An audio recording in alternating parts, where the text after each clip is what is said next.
Lord, you know about the government. Lord, you give the government. I'm good. Luke, calm down. Luke, calm down.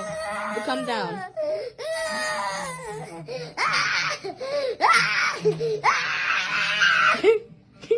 Are you done now? He got the glory. Okay, now. My brother, Bruh. my father, my sister, my You don't have a mother. sister. My sister and Christ in grandma. He's my brother in Christ. Do you know that? I really do. Do you know that? I do.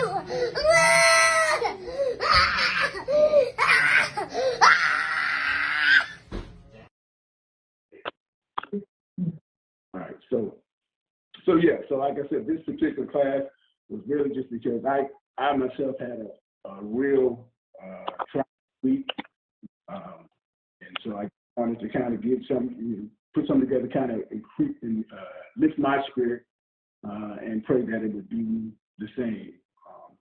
Those who had a good week, like I said, just hold on to this class because I'm pretty sure, all of us going to hit them rough weeks, and we're going to need something to kind of get us through.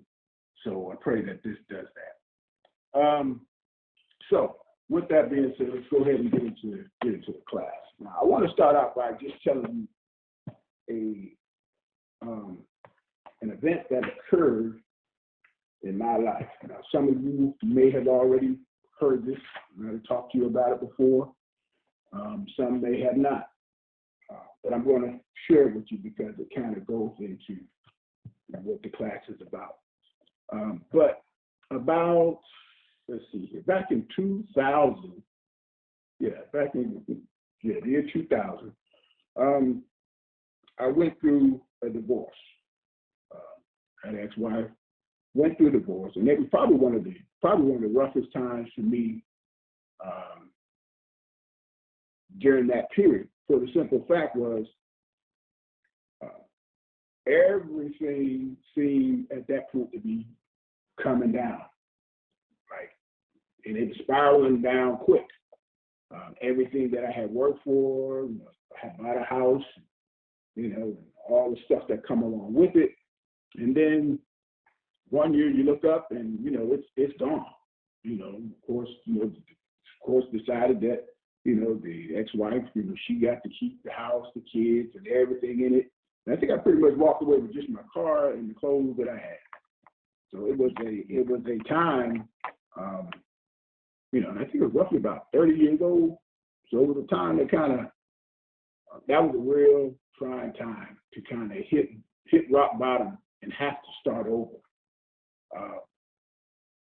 And so I remember going through, when I ended up getting a divorce, I had to move back home at 30 years old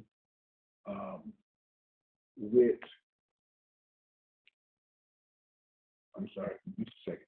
So I had to move back home with my parents. And at the time, I didn't quite understand. I understand now why the Most High had me move back there, but at the time, I didn't understand it because, I just felt like everything was falling apart. Well, after a while, for those who have been through divorce, if you've ever been through that, you got to start to rebuild. You have to start trying to get start getting yourself back up. And it's a lot of times, for me, it was a lot harder because at this point, I was having to send up child support and to, almost essentially take care of another home and then try to take care of myself and getting back up. So needless to say, it was a real trying time. And I remember while I was trying to rebuild, somebody had stole my identity. So as I was trying to get that and stuff out the way, they were just piling it on. And it was just a rough time. Mm. So after a few years, I'm trying to get myself in a position to get another home, because for me, at 30 years old, living back home with your parents, that wasn't what I was looking for. So as time went by, I started getting myself together, started getting my credit and everything back together. And, I got to a point where I could actually get to buy a home. But the problem was the market was it was all jacked up, right? Everything was just so expensive that even with what I was making, I still couldn't afford anything that was out there. So it was frustrating for me because I'm saying, okay, Lord, I'm trying to get back up. Now I'm in a halfway position where I can make some moves, but now there's nothing out there that I can afford. Everything was priced high. So I remember, there were certain things I would try to bid on what I could find, or whatever, and I'd always get, outbid it, or someone else would snatch it up and all that good stuff. And I remember getting to a point, I think at the time living with my sister, and I remember saying to myself, all right, if I don't end up getting a house by the end of the year, I was just going to buy me another vehicle, because I had one vehicle, the one I had, and I was going to buy another one, and I was like, you know what, I'm just going to chill over here with my sister.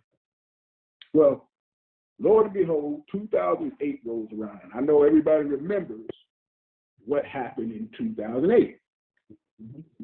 2008, the market burst. Mm-hmm. Right? Remember we had the housing market, the bubble burst. Yep. And then all of a sudden, everything that was out of my reach was in my reach. All praise to the Most High. All praise to the Most High. Mm-hmm. Everything that I was looking at before, where I was saying, Lord, look, I can't afford this. I don't know what I'm going to do.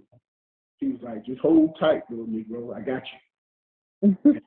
And I'm telling you, it's a lot of times when we deal with the Most High, he's going to answer you one of three ways. He's going to either say yes, no, or he's going to say wait. A lot of times we have a hard time with that third one, that wait. Mm-hmm. We can deal with the yes, and we can deal with the no. But when he says wait, it's like, but wait for how long? Don't worry about it. Let me move some pieces around for you, Negro, and let me work this thing out.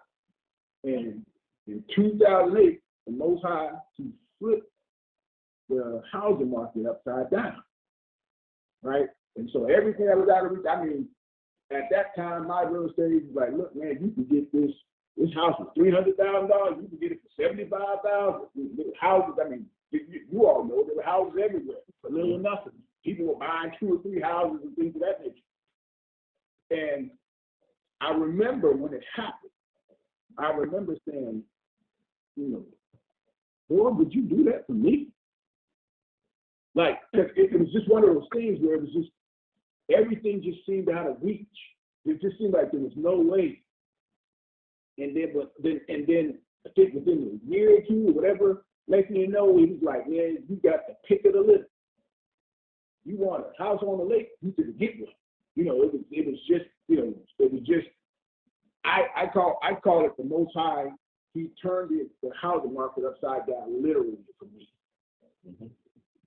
I really do. And I know some people are hearing that and they're saying, oh, that's a nice saying, that's a nice cliche. Mm-hmm. No, I'm telling you, he did that for me. Praises.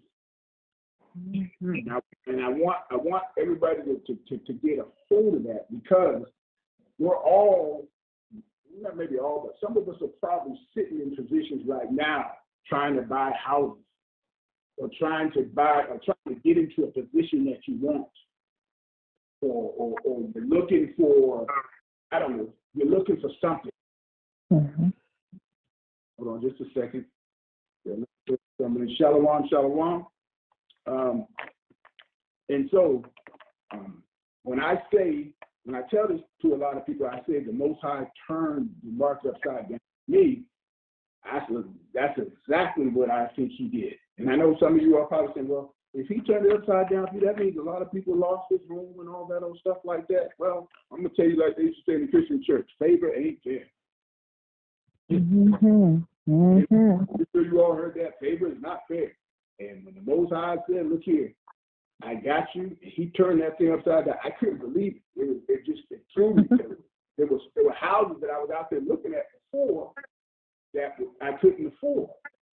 And now the Most High says, man, take your pick. Matter of fact, if I would have had more money in my 401k, I could have went out there and bought 2 houses. That's just how good it was at the time. Right? So the Most High flipped the housing market upside down for me. And I say that because a lot of us right now may be looking for houses and be looking for something from the Most High. Right? You can just, use this class as encouragement. That's right. That he will do the unthinkable. He will do the impossible to us. Right?